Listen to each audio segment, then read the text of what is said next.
জয় গোপালায় নমঃ, জয় যোগীরাজের জয় হোক। সৌভাগ্য দর্পণের সকল দর্শককে অনেক অনেক স্বাগত। আজকে আরো একটি নতুন পর্ব আমার শ্রোতা দর্শকদের জন্য উপস্থাপন করা হচ্ছে। দেখুন, আমার ক্লায়েন্টের 100% রেসপন্সিবিলিটি তো আমার থাকেই, কিন্তু তার সঙ্গেও দর্শকদের প্রতিও কিন্তু আমার কিছু দায়বদ্ধতা ও দায়িত্ব রয়েছে। সেই কারণের জন্যই এই যে 25টা মিনিট, এই 25টা মিনিট যাতে আপনাদের কাছে কিছু দিয়ে যেতে পারি তারই একটা চেষ্টা, এবং এই 25 মিনিটে এমন কিছু বলে যাওয়া যার মাধ্যমে আপনারা ভালো থাকতে পারেন, সেই চেষ্টাই সবসময় সৌভাগ্য দর্পণের মাধ্যমে আপনাদের কাছে করার চেষ্টা করা হয়। এবং সেগুলিকে ব্যবহার করে আপনারাও যে ভালো আছেন সেগুলো কিন্তু বারবার ধরে আপনারাই কিন্তু জানিয়েছেন।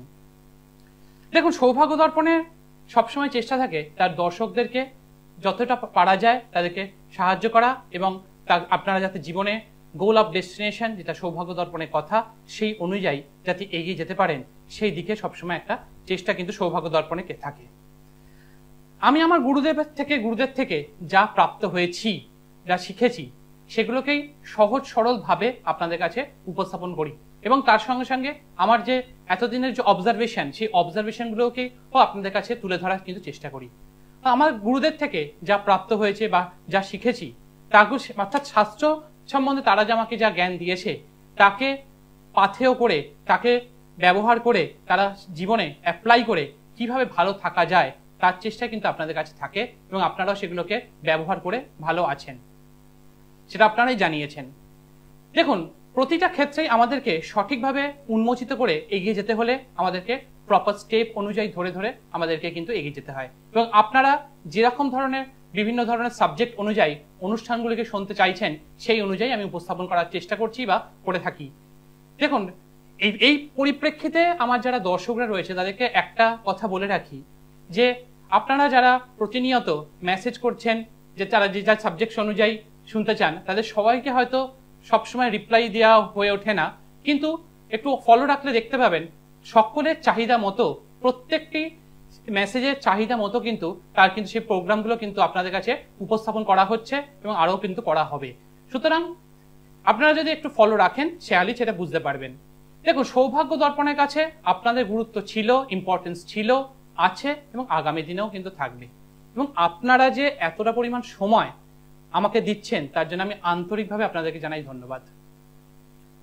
দেখুন, অনেকে অনেক চেষ্টা করে যে সৌভাগ্য দর্পণের দর্শকদের চোখ ও মন যে ঘুরিয়ে দিতে পারছে না, এটা কিন্তু একটা বিশেষ কাম্যতার জায়গা রয়েছে।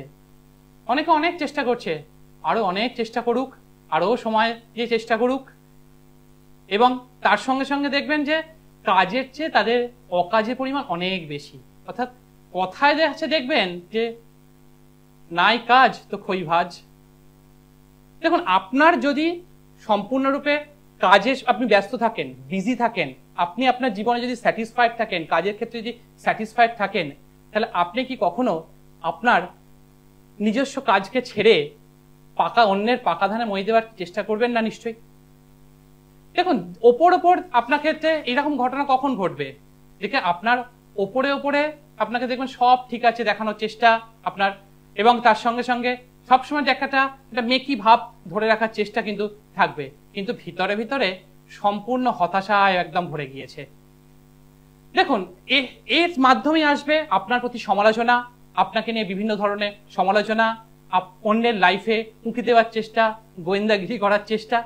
দেখুন, এগুলো যারা করছে তাদেরকে করতে দিন, এটা আপনাদেরই বোঝার জায়গা, আপনাদেরই বোধগম্যতার জায়গা, যে কার কতটা পরিমাণ হতাশা রয়েছে, কে কতটা পরিমাণ কপি করে, সেটা তো একটা অনুষ্ঠানকে আপনারা নিজেরা দেখলেই সেটা বুঝতে পারবেন। আজকে একটা কথা বলবো, সেটা তার পরবর্তী 2-1 দিনের মধ্যে সেটা কপি হয়ে যাবে। তো যে সেটাতে আমার কোনো সমস্যা নেই, তাতে আমার একটাই জায়গা যে আপনারা যাতে ভালো থাকেন, যাতে ভালো আছেন, এবং সেগুলোকে ইউটিলাইজ করে আপনারা যাতে ভালো থাকতে পারেন, এবং সেটাকে সঠিক জায়গাটাকে অন্তত বলা হোক, যে সঠিক জায়গাটাকে বলে আপনারা যাতে সেখানে ভালো থাকতে পারেন, তাহলে তাতে আমার কোনো সমস্যা নেই, তাতে আমাকে যত খুশি কপি করা হোক, তাতে আমার কোনো রকম কিছু যায় আসে না। কিন্তু সঠিক জায়গাটাকে যদি তুলে ধরা যায় তাহলে আমরা যে ভালো থাকতে পারি, এবং একটা উপাচার আপনার জীবনে অনেকটা মোড় কিন্তু চেঞ্জ করতে পারে, এটা কিন্তু প্রমাণিত। দেখুন, উপাচারই কিন্তু সেটা আপনার ক্ষেত্রে সবটা কিন্তু সবসময় যে আপনাকে ইউটিলাইজ দিয়ে যাবে তা কিন্তু না, কিন্তু একটা উপাচার আপনার কর্ষণ ভূমিটাকে সেটাকে কিন্তু তৈরি করতে পারে। দেখুন, জীবনকে সঠিকভাবে যদি নিরীক্ষণে এগিয়ে নিয়ে যেতে হয়, তার জন্য আপনি কিন্তু সঠিকভাবে যদি আপনার নিজের সৎ কর্ম এবং নিজের কাজের দিকে ফোকাস করেন, তাহলে দেখবেন আপনি আপনার কাজ যদি সঠিকভাবে করে চলেন, সৎকর্ম সঠিকভাবে করে চলেন, তার সময় এবং পরিপ্রেক্ষিত দুই কিন্তু আপনাকে তার আনসার সঠিক সময়ই দিয়ে দেবে। দেখুন, আমাদের প্রতিটা পর্বে কিন্তু আপনাদের যেরকম চাওয়া সেই অনুযায়ী কিন্তু প্রতিটা পর্বে কিন্তু এখন উপস্থাপন করা হচ্ছে। আজকেরও ওই যে বিশেষ অনুষ্ঠান, সেই অনুষ্ঠানেও কিন্তু আপনাদের যে রিকোয়েস্ট সেই অনুযায়ী কিন্তু আজকের এই পর্ব। দেখুন, আমি বলেছিলাম যে এই যে বর্তমান বছর, এই বছরটাতে মোটামুটি 4টে গ্রহের একটা ট্রানজিট কিন্তু গোচরে কিন্তু পরিবর্তন ঘটবে। তার মধ্যে দেখুন, আমাদের জীবনে মোটামুটি সবকটা গ্রহেরই কিন্তু গুরুত্ব রয়েছে, কিন্তু তার মধ্যে এই বিশেষ 4টি গ্রহ অর্থাৎ গ্রহরাজ শনি, বৃহস্পতি এবং রাহুকেতু, এদের প্রভাব কিন্তু আমাদের জীবনে প্রতিনিয়ত অনেকটা পরিমাণে বেশি। সুতরাং এই যে ট্রানজিটগুলো, এই যে গোচরের যে অবস্থানগুলো, এগুলো কিন্তু আমাদের জীবনকে যথেষ্টভাবে প্রভাবিত করে। সেই কারণের জন্যই কিন্তু বারবার ধরে বলা। এবং এই 29শে মার্চ কিন্তু যে শনির যে গোচর, তার প্রভাব যে প্রতিটা রাশিতে কিরম পড়তে পারে এবং তার জন্য আপনারা কি স্টেপ নিতে পারেন, সেটা কিন্তু এবারে আমি কিন্তু জানিয়েছিলাম। তা আজকেও একটা বিষয়, আজকেও একই একটা গ্রহের কথা বলবো, যেটা খুব গুরুত্বপূর্ণভাবে আমাদের জীবনকে কিন্তু, আমাদের ভোগ বিলাসকে নিয়ন্ত্রণ করে, আমাদের জীবনকে কিন্তু যথেষ্টভাবে প্রভাবিত করে। হ্যাঁ, ঠিকই ধরেছেন, রাহুর কথা বলছি। রাহু গ্রহকে নিয়ে আমাদের আজকে আলোচনা এগিয়ে চলবে। আমরা প্রথম বন্ধুকে নিয়ে আমরা আমাদের আলোচনা এগিয়ে নিয়ে যাব। কে বলছেন, কোথা থেকে বলছেন? কার সম্বন্ধে জানবেন? মেয়ের নাম দীপিকা চ্যাটার্জি।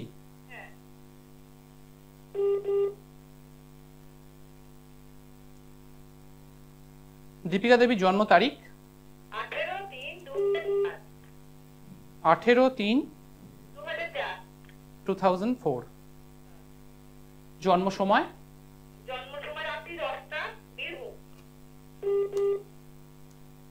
10 PM বীরভূম। আপনি এখন কোথা থেকে ফোন করছেন? এখন বর্ধমান থেকে বলছেন। অনুষ্ঠান কতদিন ধরে দেখছেন? কেমন লাগে?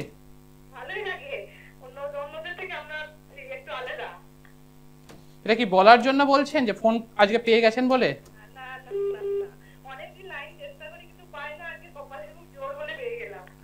তার মানে বলছেন সৌভাগ্য দর্পণ দেখে আপনার ভালো লাগে। অনেক স্বঘোষিত জ্যোতিষ তো রয়েছে, তাদের প্রোগ্রাম ছাড়া আর কেউ কোনো প্রোগ্রামই দেখে না, এরকম তো অনেক কিছু শুনতে পাওয়া যায়। তাছাড়াও যে সৌভাগ্য দর্পণ দেখছেন এবং সেটা ভালো লাগছে, কি মানে তার যে একটা ইউটিলিটি রয়েছে, এটা আপনারা বুঝতে পারছেন তো? দেখুন, এখানে যা পাওয়া যাচ্ছে, দীপিকা দেবীর জন্ম তারিখ হচ্ছে 18 তারিখ, অর্থাৎ যোগফলটা করলে পাওয়া যায় 9। এই 9 সংখ্যার জাতক জাতিকা যাদের হয়, তাদের ক্ষেত্রে দেখবেন মনের দিক থেকে খুব পরিষ্কার হয়, কিন্তু জীবনে অনেকটা আপস অ্যান্ড ডাউনস এর মধ্যে দিয়ে কিন্তু এখানে যায়। এবং এখানে যে কাজই করে সব কাজের ক্ষেত্রে সবসময় কিন্তু একটা ডিপ্রেশন ওনাকে ভোগ করতে হয়, এবং তার সঙ্গে সঙ্গে সবকিছু কাজের ক্ষেত্রে একটা বাধা সবসময় কিন্তু একটা ল্যাক অফ কনফিডেন্স এবং ল্যাক অফ অ্যাটিটিউড কিন্তু সবসময় থেকে যায়, যার ফলে কোনো কাজে সঠিক সময় সঠিক কাজটা সিদ্ধান্ত অনুযায়ী করে ওঠা সম্ভব কিন্তু হয় না। এবার আসবো জন্মছকে। লগ্ন এখানে পাওয়া গেছে বিশাখা নক্ষত্রে এবং চন্দ্র পাওয়া গেছে শতবিশা নক্ষত্রে, এবং বর্তমান শতবিশা নক্ষত্রে, অর্থাৎ এখানে বলা যায় কুম্ভ রাশি, এবং বর্তমানে শনির 7.5 একটা প্রভাব কিন্তু চলছে, এবং এখানে বৃশ্চিক লগ্ন এবং লগ্নের চতুর্থ ভাবে কিন্তু শনি বর্তমান সময় অবস্থান করছে, যা কিন্তু মানসিক দিক থেকে শারীরিক জায়গাটাও কিন্তু একটা ডিস্টারবেন্সের জায়গা তৈরি করছে, এবং বিশেষ করে ব্যক্তিগত জীবনে কিন্তু একটা টানাপোড়েন কিন্তু এখানে দেখতে পাওয়া যাচ্ছে। লগ্নের দশমস্ত স্থানে এখানে অবস্থান করছে বৃহস্পতি, যার ফলে, এবং দ্বাদশ স্থানে কিন্তু এখানে কেতু অবস্থান করছে এবং শুক্র দ্বারা দৃষ্ট, যার ফলে এখানে যে কাজই করবে সেই কাজের ক্ষেত্রে কনফিডেন্সের ক্ষেত্রে অভাব, এবং যতটা পরিমাণ পড়াশোনা করবে সেই অনুযায়ী রেজাল্ট আসার ক্ষেত্রে একটা প্রবলেম তৈরি হবে। মানসিকভাবে ভালো, সকলের জন্য অনেকটা পরিমাণ করে, কিন্তু সেই অনুযায়ী রেজাল্ট কিন্তু কখনো আসে না এবং গুরুত্ব কিন্তু এখানে পাওয়া যায় না। এবং এখানে চন্দ্র বসে রয়েছে চন্দ্রের ঘর থেকে অষ্টম স্থানে, অর্থাৎ মানসিক জায়গাটা সবসময় কিন্তু একটা প্রবলেম তৈরি করে, এবং ল্যাক অফ কনফিডেন্স, মানে ওর মধ্যে যথেষ্টভাবে সচেতনতা রয়েছে, কিন্তু সবসময় মাঝে মধ্যেই একটুখানি ডিস্টারবেন্সেস এর জন্য সবসময় সেই কারণে এটা মনে কষ্ট পাওয়া, ছোট্ট করে খুব সেন্সিটিভ মানুষ, যে ছোট্ট ছোট্ট কারণে দুঃখ পায় আবার কিন্তু সেখান থেকে উঠে দাঁড়ায়, আবার এগিয়ে চলে এবং প্রফেশনাল লাইফ যেভাবে চাইবে ভবিষ্যতে কিন্তু সেই জায়গাটা একটা প্রবলেম তৈরি করবে এবং যতটা পরিমাণ চাইছে চেষ্টা করছে সেই অনুযায়ী বর্তমান সময়ে কিন্তু রেজাল্টটা আসছে না। এবং এখানে লগ্নের সপ্তম স্থানে মঙ্গল অবস্থান করছে, অর্থাৎ মাঙ্গলিক দোষ, অর্থাৎ ব্যক্তিগত জীবনে কিন্তু একটা উঠাপড়া। এবং ষষ্ঠস্থ রাহু এবং কেতু অবস্থান রাহু এবং শুক্র যুক্ত অবস্থায় বসে রয়েছে, অর্থাৎ জড়ত্ব দোষ তৈরি করেছে। অর্থাৎ সবসময় নিজেকে গুটিয়ে রাখা চেষ্টা করে, ফোকাসে আসার চেষ্টা করে, কিন্তু তা সত্ত্বেও যেন সবসময় সবকিছু নিজেকে সেইভাবে মেলে ধরতে পারে না। আর কি জানতে চান বলুন। দেখুন, আপনি প্রশ্ন করার আগে প্রথম আমি শুরুই করেছিলাম যে প্রফেশনাল ক্যারিয়ারের জায়গাটা একটু ডিস্টারবেন্সেস রয়েছে, যদিও সব দশম স্থানে এখানে অবস্থান করছে বৃহস্পতি এবং সেই বৃহস্পতি এবং রবি এখানে ক্ষেত্র বিনিময় যোগ তৈরি করেছে এবং এখানে একটা সরকারি চাকরির প্রভাব কিন্তু দেখতে পাওয়া যাচ্ছে, কিন্তু সেখানে কিন্তু বারবার ধরে প্রতিহত হতে হবে এবং এই জড়ত্ব দোষ, মাঙ্গলিক দোষ, এই কারণে কিন্তু একটা প্রবলেম আসবে। এবং এখানে বুধ যুক্ত হয়ে গিয়েছে, অর্থাৎ নিচস্থ গ্রহ দ্বারা যুক্ত হয়ে গিয়েছে এই রবি, যার ফলে কিন্তু এই জায়গাটা একটা সরকারি চাকরির জায়গা রয়েছে, কিন্তু বারবার ধরে চেষ্টা করা সত্ত্বেও বারবার ধরে প্রতিহত হবে, মানসিকভাবে যে জায়গাটা ভেঙে যাবে। কিন্তু এর জন্য আগে থেকে, এখন থেকে 20 বছর বয়স, এখন থেকে যদি প্রপারলি স্টেপ নেওয়া যায়, মোটামুটি 27-28 বছর বয়সের সময় থেকে কিন্তু ওর যে ক্যারিয়ারের আপলিফ্ট যে পয়েন্ট, সেই জায়গাটা কিন্তু ধরতে পারবে এবং সরকারি চাকরি কিন্তু একটা স্ট্রং যোগ কিন্তু রয়েছে। কিন্তু এই জড়ত্ব দোষ এবং এখানে যে লগ্নপতি পীড়িত, এই জায়গাটা যদি সঠিকভাবে না হয় তাহলে কিন্তু ভবিষ্যতে কিন্তু অনেকটা কিন্তু প্রবলেম তৈরি হবে। বিশেষ করে ওর রাগ, জেদ, এই জায়গাগুলো কিন্তু যত দিন যাবে আরো কিন্তু বৃদ্ধি পাবে। বুঝতে পেরেছেন নিশ্চয়ই? আপনাকে যে অ্যানালাইসিস করে যে যে পয়েন্টগুলোকে বললাম সেগুলো কতটা ঠিক হলো? যা যা আপনার পয়েন্টগুলো, আপনার যে প্রশ্ন ছিল সেই প্রশ্নের উত্তর আপনার কাছে আগেই ছিল এবং আপনি যে যে জায়গাগুলো জানতে চাইছিলেন সেই জায়গা। এবং একটা কথা বলবো, ওর কিন্তু ব্যক্তিগত জীবনে বিশেষ করে রিলেশনশিপের জায়গাতেও কিন্তু একটা ইস্যু রয়েছে, সেই জায়গাটা কিন্তু সেই কারণেও কিন্তু বর্তমান সময়ে কিন্তু একটা প্রবলেম কিন্তু ফেস করছে, সেটা আপনি জানেন? সেটা তো আপনাকে আগেই বললাম যে বর্তমান সময়টাতে একটু প্রবলেম কিন্তু রয়েছে এবং সবকিছু আপনার সঙ্গে শেয়ার করতে চাইবে না এবং লাস্ট 1.5 বছর যথেষ্ট মানসিক চাপের মধ্যে রয়েছে এবং যে পরিমাণ চেষ্টা করছে সেই অনুযায়ী রেজাল্ট আসছে না। তো দেখুন, এর জন্য ভালো কারোর সঙ্গে কনসাল্ট করে পার্টিকুলার যে জায়গাটাকে বললাম এই জায়গাটাকে রেকটিফাই করুন, জড়ত্ব দোষ এবং তার সঙ্গে যে লগ্ন যে পীড়িত হয়ে রয়েছে এবং যেখানে মাঙ্গলিক দোষ, এই জায়গাটাকে ভালো করে রেকটিফাই করুন এবং তাহলে কিন্তু ভবিষ্যতে অনেকটা ভালো যেতে পারবে, অ্যাডমিনিস্ট্রেটিভ ক্ষেত্রে অনেকটা ডমিনেট করতে পারবে, সরকারি চাকরির যোগ রয়েছে। কিন্তু কিছু জায়গায় আটকে যাবে এবং বিশেষ করে ব্যক্তিগত জীবনের ক্ষেত্রে কিন্তু অনেকটা সমস্যা, এটা যদি স্টেপ না নেন তাহলে কিন্তু ভবিষ্যতে অনেকটা প্রবলেমে কিন্তু পড়তে হবে, তখন কিন্তু আর কিন্তু সময় থাকবে না এবং জোটক বিচার না করে কখনো কিন্তু বিবাহ দেবেন না। মাঙ্গলিক দোষটা তো খণ্ডনের প্রয়োজন রয়েছে, এখনো কি খণ্ডন করেছেন? দেখুন, মাঙ্গলিক দোষ যদি খণ্ডন হয়ে গিয়ে থাকতো তাহলে কিন্তু লগ্নের এই যে প্রভাবগুলো রয়েছে সেগুলো কিন্তু এখন থাকতো না। তার মানে এখানে ওকে কি প্রবাল পড়ানো হয়েছে? দেখুন, একদম স্পেসিফিক পয়েন্টটাই বললাম, এই মাঙ্গলিক দোষ থাকলে শুধুমাত্র প্রবাল পড়ালে হয় না, কিছু কিছু ক্ষেত্রে প্রবালেরও প্রয়োজন হয় না, তার জন্য অনেক স্টেপ রয়েছে, সেই অনুযায়ী দেখে তাকে তার প্রপার গাইডেন্স দিতে হয়, তবেই সেখান থেকে তার উপযুক্ত জায়গাটা পাওয়া যাবে। এবং তার সঙ্গে ওকে বৃহস্পতি, অর্থাৎ এখানে পোখরাজে পড়ানো আছে, তাই তো? দেখেছেন, আমি একদম এক্সাক্ট পয়েন্টগুলোকে আপনাকে ধরে ধরে বলছি। পোখরাজও কিন্তু এখানে কিন্তু ওকে সুটেবিলিটি কিন্তু এখানে দিতে পারছে না, তাহলেও কিন্তু ও যতটা চেষ্টা করতো সেই জায়গাটা থেকে অনেকটা ভালো রেজাল্ট কিন্তু করতে পারতো, সেটা কিন্তু হচ্ছে না। সুতরাং সঠিক রেমেডিসের জায়গাটা কিন্তু এখানে হয়নি। ভালো কারোর সঙ্গে কনসাল্ট করে এই জায়গাটাকে রেকটিফাই করে ফেলুন। শুধুমাত্র গ্রহরত্ন ধারণ করে ফেললেই হলো না, শুধুমাত্র কবচকে ধারণ করে ফেললেই হলো না, সঠিক প্রতিকার সঠিক সময়ে সঠিক তিথিতে যদি করা যায় তবেই সেখান থেকে তার ইউটিলিটি পাবেন। আপনাকে যেগুলো বললাম সেগুলো দরকার হলে আপনি যার কাছ থেকে রেমেডি করিয়েছেন তাকে দেখাবেন, আমার রেফারেন্স দিয়ে দেখাবেন, তাহলে বুঝতে পারবেন যে কেন হচ্ছে না, তখন তিনি তার কাছে জানতে চান কেন। আশা করি বুঝতে পেরেছেন। শনি 7.5 প্রভাব এখনো কিন্তু রয়েছে কামাং 2.5 বছর। ভালো কারোর সঙ্গে কনসাল্ট করে এই জায়গাটা ভালো কারোর সঙ্গে কথা বলে এই জায়গাটা রেকটিফাই করুন, তা না হলে আগামী সময়টা কিন্তু যথেষ্ট প্রবলেম কিন্তু দেবে। কিন্তু 2.5 বছর পরে আর কিন্তু শনির 7.5 প্রভাব কিন্তু সেইভাবে থাকবে না, কিন্তু আগামী 2.5 বছর, এই 2.5 বছর যেটা ক্যারিয়ারের আপলিফ পয়েন্ট, সেই সময়টা কিন্তু অনেকটা প্রবলেম কিন্তু দেবে। এই জন্য ভালো কারোর সঙ্গে কনসাল্ট করুন।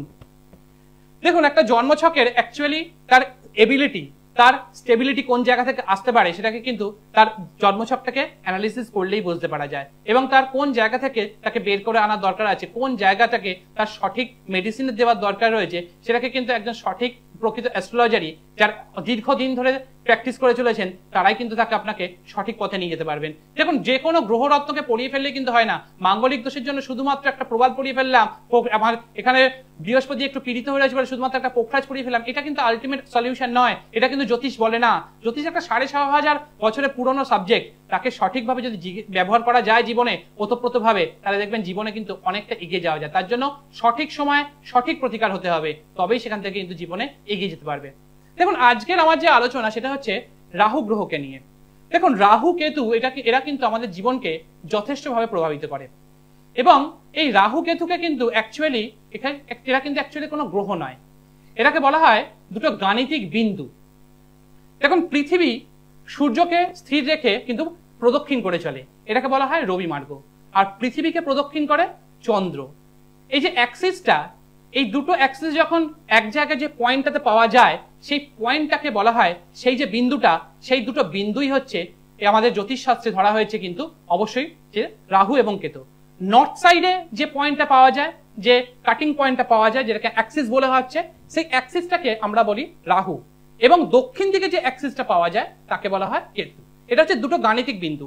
কিন্তু আমরা এখানে কনক্লুশন করবার সময় কেন এটাকে গ্রহ বলে ধরি? দেখুন, যখন রাহু এবং কেতু এই দুটো পয়েন্ট আসে, দুটো জায়গাতে আসে, তখন দেখবেন গ্রহণের যে জায়গাটা আমাদের তৈরি হয়, এবং গ্রহণ যখন হয় অনেক সময় দেখতে পাবেন যে সূর্যগ্রহণ হচ্ছে। এই সূর্যগ্রহণের সময় সূর্যের রশ্মি কিন্তু আমাদের এখানে এই যে রাহু কেতুর জন্য কিন্তু আটকে যায়, আর চন্দ্রগ্রহণ যখন হয় তখন চন্দ্রের রশ্মি আমাদের পৃথিবীতে আসতে দেয় না। এইটা যে প্রভাব, সেটা কিন্তু আমাদের জীবনে কিন্তু যথেষ্টভাবে পড়ে, এবং সেই প্রভাবটা, একটু লাইনে থাকুন, সেই যে প্রভাবটা, এই প্রভাবটা আমাদের মানব জীবনে এতটা বেশি পরিমাণে পড়ে, সেই কারণেই কিন্তু এই 6,500 বছরের যে জ্যোতিষশাস্ত্র, তারা কিন্তু এই গ্রহ, এই দুটি বিন্দুকে তারা কিন্তু গ্রহ হিসেবে তাদেরকে মান্যতা দিয়েছে, এবং সেই কারণের জন্য রাহু কেতুর যে ইউটিলাইজেশন আমাদের জীবনে যথেষ্ট পরিমাণে পড়ে, সেই জন্য এটাকে গ্রহ হিসাবে এখানে কনসিডার করা হয় জ্যোতিষশাস্ত্রে। এবং এই রাহু কেতুর যে প্রভাব, সেটা কিন্তু আমরা প্রতিনিয়তই আমাদের জীবনে কিন্তু বুঝতে পারি। আমরা আমাদের দ্বিতীয় বন্ধুকে নিয়ে আমরা আমাদের আলোচনা ফিরবো। কে বলছেন, কোথা থেকে বলছেন? হ্যালো, হ্যাঁ, কে বলছেন, কোথা থেকে বলছেন? হ্যালো, কার সম্বন্ধে জানবেন? একটু ফাস্ট বলতে হবে। ছেলের নাম? রাজু দাস। রাজু বাবু জন্ম তারিখ আরেকবার রিপিট করবেন? আরেকবার রিপিট করবেন? জন্ম তারিখটা আরেকবার বলবেন?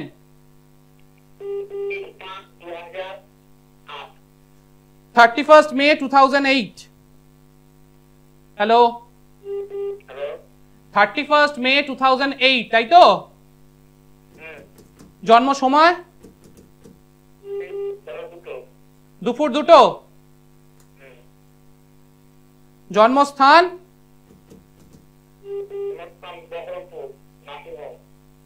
মানে মুর্শিদাবাদ। কতদিন ধরে অনুষ্ঠান দেখছেন?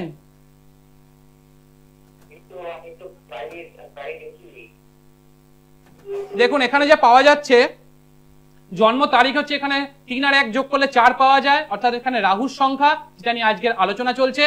এবং এই 4 সংখ্যা জাতক জাতিকা যারা হয়, তাদের ক্ষেত্রে সবসময় একটা স্টেবিলিটির ক্ষেত্রে একটা সমস্যা থাকে, বিশেষ করে একাগ্রতার অভাব, মনঃসংযোগের অভাব, পড়াশোনার ক্ষেত্রে সবসময় কনফিডেন্স লেভেলের একটা অভাব কিন্তু এখানে দেখতে পাওয়া যায়।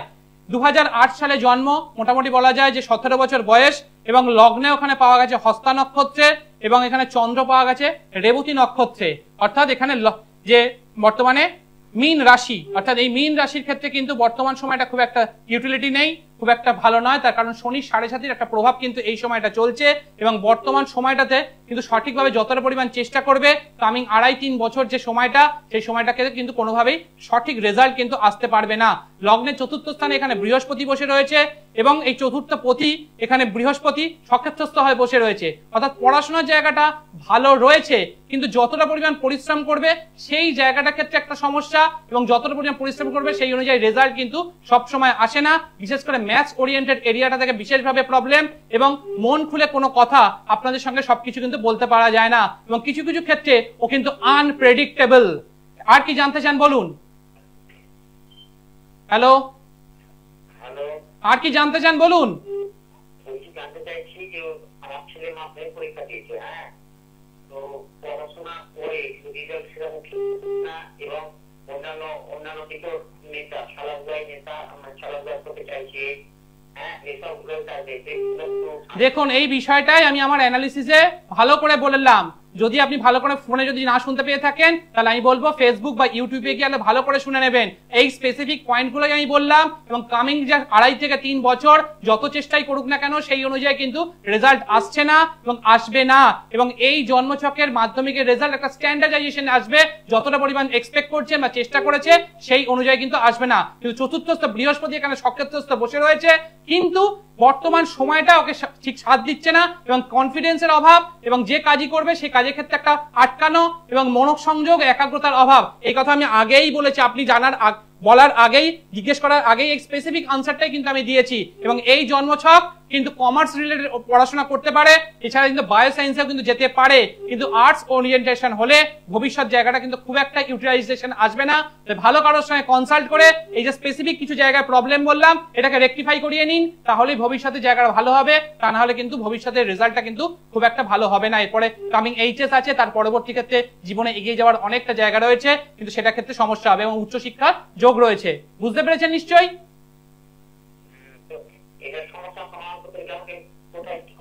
ভালো কারোর সঙ্গে কনসাল্ট করুন, যাকে আপনার পছন্দ তার সঙ্গে কনসাল্ট করে এই জায়গাটাকে ভালো জায়গা থেকে রেকটিফাই করুন। এবং প্রতি সপ্তাহে বৃহস্পতিবার ওর হাত দিয়ে কলা গাছের গোড়াতে একটু হলুদ মিশ্রিত জল প্রথমে দেওয়া আরম্ভ করুন 3 সপ্তাহ। এটা হয়ে যাওয়ার পর আপনি জানাবেন, এবং ভালো কারোর সঙ্গে কনসাল্ট করে যে যে স্পেসিফিক পয়েন্টগুলোকে বললাম এগুলোকে রেকটিফাই করুন, তাহলেই দেখবেন ছেলে অনেক ভালো, রেজাল্ট ভবিষ্যতে অনেক ভালো হবে। আশা করি বুঝতে পেরেছেন। দেখুন, আমাদের যে আজকে আলোচনা যেটা বললাম, যে রাহুর যে প্রভাব সেটা কিন্তু আমাদের জীবনে যথেষ্ট পরিমাণে কিন্তু পড়ে থাকে, এবং এই রাহুর প্রভাব যদি কোনো শুভ রাহু হয়, এই শুভ রাহুর ক্ষেত্রে দেখতে পাবেন আপনারা জীবনে শুভ রাহু কিন্তু আপনার জীবনে আমাদেরকে অনেকটা পরিমাণ কিন্তু কিছু দেয়। বিশেষ করে ভোগ বিলাস, বাড়ি গাড়ি এগুলো কিন্তু বিশেষভাবে দিয়ে থাকে, বিশেষ করে উচ্চ পদ এগুলো কিন্তু দিয়ে থাকে, এবং সাংসারিক সুখও কিন্তু দিয়ে থাকে। কারণ রাহু আমাদেরকে রিপ্রেজেন্ট করে ভোগ বিলাস এই বস্তুগুলিকে। সুতরাং রাহু যদি আপনার জন্মছকে ভালো থাকে, এই রাহু কিন্তু আপনাকে একদম জিরো থেকে হিরো বানাতে পারে। সুতরাং সেই জায়গা থেকে আপনার রাহুর যে জায়গাটা, রাহুর পজিশনিং, এটা কিন্তু আপনার জীবনে অনেকটা প্রভাব ফেলতে পারে। সুতরাং সেই অনুযায়ী আপনারা যদি এই ইন্ডিকেশনগুলো দেখতে পান, তাহলে দেখবেন আপনি একদম সিম্পলি দেখতে পাবেন যাদের অনেক বড় বড় বাড়ি গাড়ি রয়েছে, বিশেষভাবে অভিজাত, তাদের মধ্যে যারা বিশেষ করে কুকুর পোষেন, তাদের ডেফিনেটলি আমার এটা অবজারভেশন, আমার এতদিনের অবজারভেশন, তাদের রাহু জন্মছকে 100% কিন্তু খুব হাই পাওয়ারে রয়েছে এবং যথেষ্ট ভালো জায়গায় রয়েছে। এবং রাহু যদি আপনার জন্মছকে ভালো থাকে, তাহলে আপনি সেই জায়গা থেকে যথেষ্ট ভালো কিন্তু রেজাল্ট পাবেন। ঠিক একই রকম ভাবে উল্টো যদি হয়, রাহু পজিশনিং যদি আপনার জন্মছকে খুব একটা ভালো জায়গা না থাকে, বা নবাংশ ছকে খুব একটা ভালো জায়গা না পাওয়া যায়, তাহলে কিন্তু সেক্ষেত্রে তার রাহুর যে দুরূহতা তা কিন্তু আপনার জীবনকে যথেষ্ট পরিমাণে প্রভাব ফেলতে পারে, যা কিন্তু নেশাগ্রস্ত করতে পারে, দুষ্কৃতির জায়গাতে নিয়ে যেতে পারে, চরিত্রহীন, এবং কোনো জায়গা থেকে আপনি কোনোভাবেই সে যে কোনো যত চেষ্টাই করেছেন বারবার ধরে প্রতিহত হবেন এবং বারবার ধরে নেশাগ্রস্ত হয়ে পড়বে। দেখবেন আপনার পরিচিত এরকম অনেক ব্যক্তি রয়েছে, তাদের ক্ষেত্রে এরকম যদি কোনো ইন্ডিকেশন পান, তাহলে 100% আপনি বলতে পারেন তাদের জন্মছকের ক্ষেত্রে কিন্তু রাহুর প্রভাব কিন্তু খুব নেগেটিভ, যার ফলে তাদেরকে এই রাহুকে শান্ত করার প্রয়োজন রয়েছে। এবং তার জন্য ভালো কারোর সঙ্গে কনসাল্ট করে কিছু জায়গাকে রেকটিফিকেশন যদি করা যায়, সেখান থেকে কিন্তু বেরিয়ে আসা কিন্তু যায়। এবং আমি আমার অবজারভেশন, এতদিনের অবজারভেশনে যা দেখেছি, তাতে বিশেষ করে মেষ, বৃষ, মিথুন, কর্কট, কন্যা, ধনু, মীন, এই সমস্ত রাহুগুলো যাদের পজিশনিং যদি ভালো থাকে, তাদের কিন্তু রাহু কিন্তু দারুণ দারুণ রেজাল্ট দেয়। ঠিক একই রকম ভাবে সিংহ, তুলা, বৃশ্চিক, মকর, কুম্ভ, এদের ক্ষেত্রে রাহু কিন্তু খুব একটা ভালো প্রভাব দেয় না বিশেষ করে, কিন্তু খুব একটু ভালো পজিশনিং হলে, ভালো দৃষ্টি পেলে, তাহলে সেক্ষেত্রে কিন্তু ভালো জায়গা পেতে পারেন। কিন্তু এই অবজারভেশনে এই যে রাহুর যে কুপ্রভাব, যেটাকে আমরা বেরোবো থেকে, তাদের জন্য বলবো আপনারা প্রতিদিন, প্রতি সপ্তাহের মঙ্গলবার আর শনিবার কুকুরকে কিছু খাওয়াবেন। যেটা কালো কুকুর হওয়ার প্রয়োজন নেই, যে কোনো কুকুরকে কিছু ফিট করান, অনেক ভালো রেজাল্ট পাবেন। এবং তার সঙ্গে দুধ আর তিল যুক্ত হয়ে প্রতি সোমবার মহাদেবকে অভিষেক করুন, দেখবেন সেখান থেকে অনেক ভালো রেজাল্ট পাবেন। দেখুন আজকে বলবো, কালকে কপি হয়ে যাবে। 3 তারিখের অনুষ্ঠানে আমি শুক্রে কিছু কথা বলেছিলাম, যে তার পরবর্তী কয়েকটা অনুষ্ঠানে তা কিন্তু কপি হয়ে গেল, তাতে কোনো সমস্যা নেই। আপনারা ভালো থাকুন। মা দক্ষিণা কালীকে প্রণাম জানিয়ে আজকে অনুষ্ঠান এখানে শেষ করলাম। আশা রাখবো সকলে ভালো থাকবেন। দূর আর দূরে নেই, অচেনা আচেনা, তাই অচেনাকে জানতে প্রান্তে বা সীমান্তে চোখ থাকবে শুধুমাত্র সৃষ্টি।